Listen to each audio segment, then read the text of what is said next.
So, the leaks are out for My Hero Academia for the near last time. And let's just say that this is going to be pretty much not the penultimate, but the second to the penultimate chapter. And there's a fair amount that we need to talk about when it comes to these leaks, so let's just dive right into it.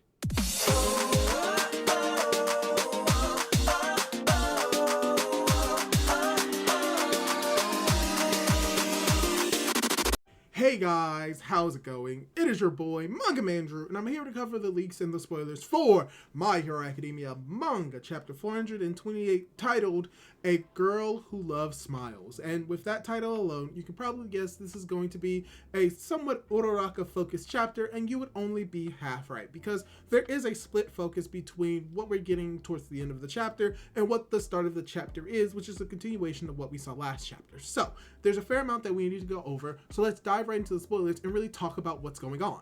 And to start off, the chapter begins with the first years explaining when they became interested in Bakugo and Shoto, and that they bring up the sports festival and in the war. And Ida says that chasing them around isn't good, and they still haven't fully recovered from the war. The girls apologize. Shinzo says that he thought Bakugo liked the attention, but Sero says that the amount was too much.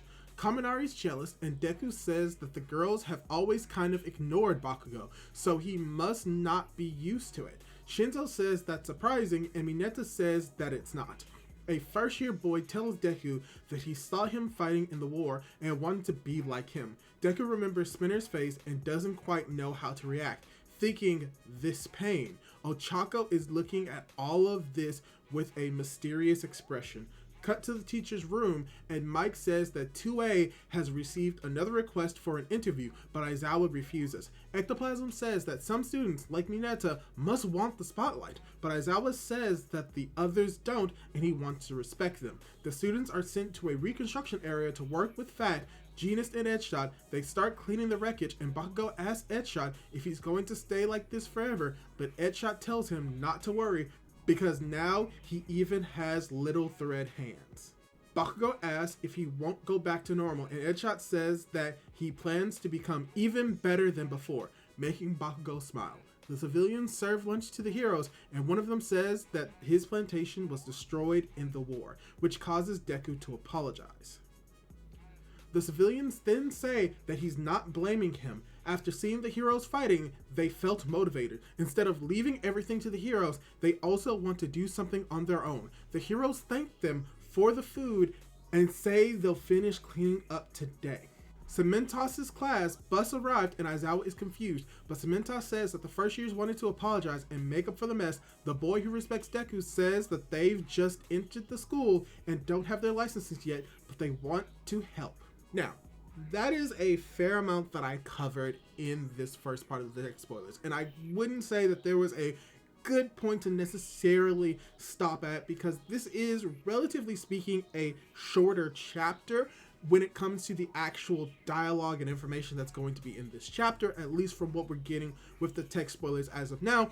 But there is still going to be most likely 15 pages for this chapter, and while that was me sort of kind of speeding through the chapter itself, a lot of what the first part of this chapter is, like I said, a continuation of the last chapter, where we see Deku as well as the other students' reactions to the first years, where unfortunately we do not seem to get like fully involved in who these first years are, but they do have a representation for what we're going to see later on in the chapter, with the students helping with the reconstruction, showing that the students aren't really focused on fame and that they're more focused on helping people, but also getting hints that what they did during the war has affected the people in a more positive way. Not just the students who want to be heroes, but also the civilians who seem to be taking more of an active role instead of just standing on the sidelines doing nothing. They're being a little bit more proactive, and that is most likely due to the inspiration influenced by Deku and the other heroes. So yeah, that's something interesting that I want to see a little bit more if that's going to be expanded in this chapter.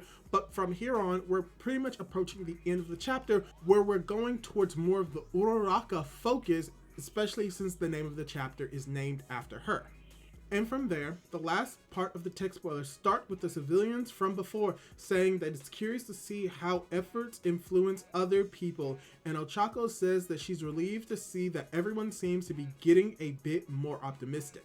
Deku and Tsuyu look worried, but Ochako runs off and says that she's going to get some more food. We see a panel of Ochako eating an onigiri, still with the same fake smile, and a zoom in on Deku's face. At night, the narration says that they're not forced to stay at the dorms. Tsuyu says that Ochako said that she's going home for a while and isn't answering her messages. We see a flashback of the reporter's camera running out of battery right when all the Twice clones are vanishing, and the narration from Ochako, on that day, our conclusion wasn't caught on camera. Ochako is watching the city from the hill from chapter 342. She says the city is back to normal and the battle is finally over. Things are going back to normal, and that's a good thing.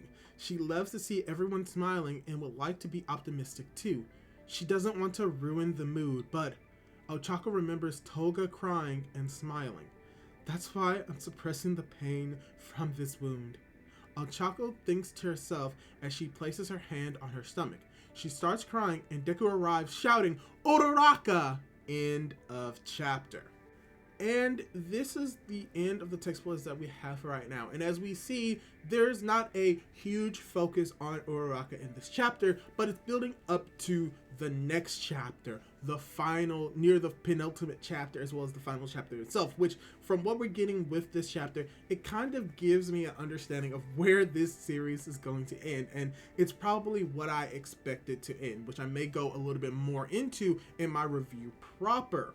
But overall, from what we're seeing with the spoilers and the leaks, this is going to be a very lukewarm chapter at best. There's nothing really extravagant going on with this chapter. It isn't as emotional as we've seen the past few chapters, but it's still a fun chapter and is really building up to a even more emotional high point within the next chapter. So I can't wait to get a little bit more context for exactly what's going on in this chapter and dive a little bit more into it in my review proper.